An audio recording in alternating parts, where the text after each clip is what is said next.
jumpa lagi dengan saya Ari di channel Arifan Project. Nah, seperti janji saya sebelumnya, di video kali ini saya akan mereview sepatu terbaru dari Yonex, yaitu Yonex Precision One. Nah, jadi banyak banget ya teman-teman kita yang request review dari sepatu ini ya, mungkin karena harganya yang lumayan terjangkau, tampangnya yang dibuat ala-ala sepatu Yonex high end, dan bahkan ada yang bilang sepatu ini adalah versi murahnya dari Yonex Aeros. Nah, kalau dilihat sekilas sih iya memang ya, memang mirip sepatunya sama Yonex Aeros, baik di bagian upper maupun di bagian midsole dari sepatu ini.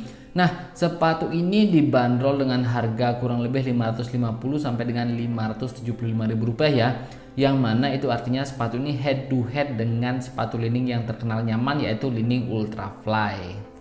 Nah, jika kita lihat secara sekilas sudah bisa dipastikan ya, sepatu ini punya bentuk yang lebih slim dari sisi bagian depannya, yang artinya sepatu ini memiliki karakter yang berbeda dengan Li-Ning Ultrafly yang support untuk kaki lebar. Nah, kemudian yang membuat saya excited untuk nyobain sepatu ini adalah pas pertama kali saya pegang, sepatu ini terasa super enteng ya.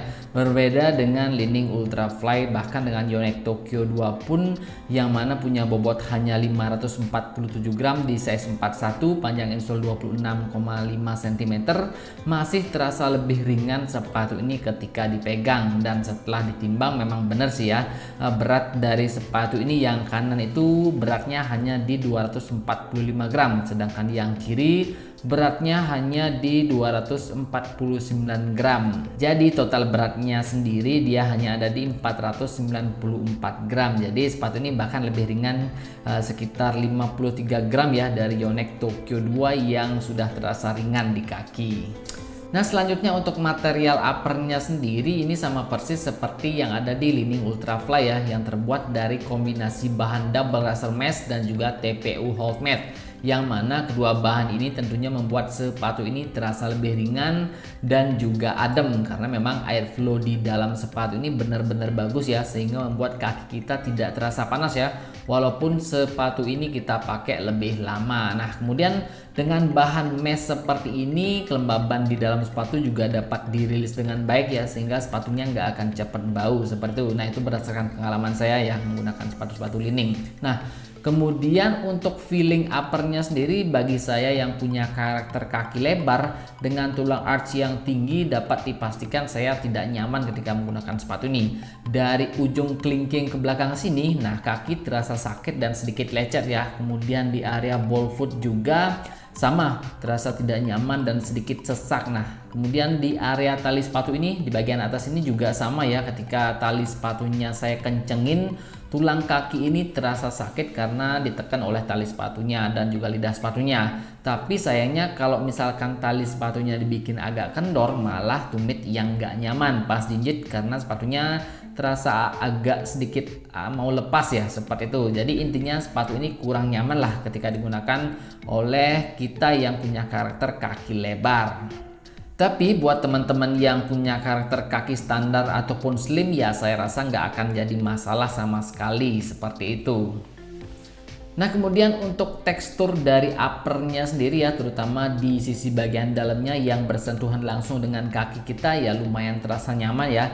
Sayangnya memang spons di area kaki ini agak sedikit lebih tipis kalau kita compare dengan Yonex Tokyo 2 ataupun Li-Ning Ultrafly. Jadi hal ini juga ngaruh sih ke rasa fit di kaki ya, terutama di area tumit kaki kita. Nah, selanjutnya untuk insole-nya sendiri seperti biasa ya, masih flat polos seperti ini, dan insole-nya ini juga tipis ya, cuman kurang lebih 3 mili lah ya. Jadi lebih tipis dari Yonex Tokyo 2 dan jauh lebih tipis dari Li-Ning Ultrafly. Nah, sama-sama flat sih seperti itu. Dan seperti biasa ya, masih ada tambalan favorit Yonex nih di bagian belakangnya.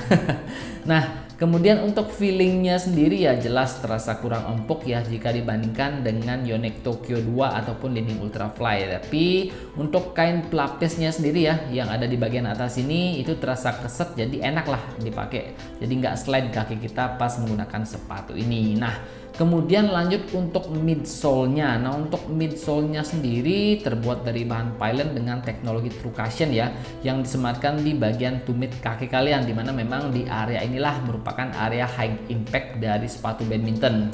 terutama pas kita jumping ataupun landing ya, sehingga shock absorptionnya itu akan bekerja lebih maksimal untuk menahan shock ke kaki kalian ya. Selain itu untuk meningkatkan kenyamanan juga. Nah, True Cushion ini juga berfungsi untuk merebound energi impact yang terjadi ya, sehingga movement kalian itu akan terasa lebih smooth sekaligus juga lebih powerful ketika menggunakan sepatu ini. Nah, kemudian desainnya sendiri ini juga dibuat mirip-mirip sepatu high end dari Yonex ya, terutama mirip Yonex Aeros yang menggunakan teknologi yang namanya cushion gel ya di bagian tumit area kaki kalian seperti itu. Jadi kelihatan keren lah ya seperti itu.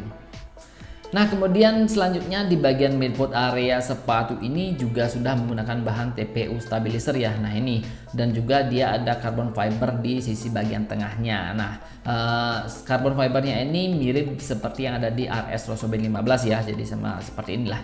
Nah, jadi kedua bahan ini membuat feel sepatu ini jadi lebih stabil ya, dan juga anti twist dan juga terasa suportif lah, terutama pas kita melakukan gerakan-gerakan spontan ya ke segala arah. Jadi terasa lebih nyaman ketika melakukan gerakan-gerakan spontan seperti itu dengan adanya bahan TPU stabilizer dan juga carbon fiber ini. Nah, selain itu untuk TPU dan carbon fiber ini juga dapat meminimalisir resiko cedera pada kaki ya.